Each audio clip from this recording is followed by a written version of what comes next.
துரைமுருகன் அவர்கள், சுப்பு அவர்கள், ரகுமான் கான் அவர்கள்.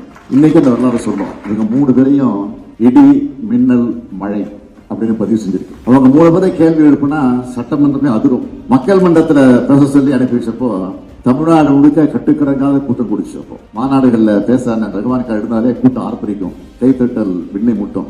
எப்படி பேசணும், எப்படி உரைகளை தயாரிக்கணும் என்பதற்கு அவருடைய முறைகள் எல்லாம் ஒரு பாட புத்தகமாக வந்திருக்கு.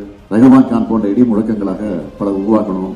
என்னை பொறுத்த வரைக்கும் கொள்கையை விதைச்சு உழைப்பை உரமாக்கி வெற்றியை விளைவிக்கணும்.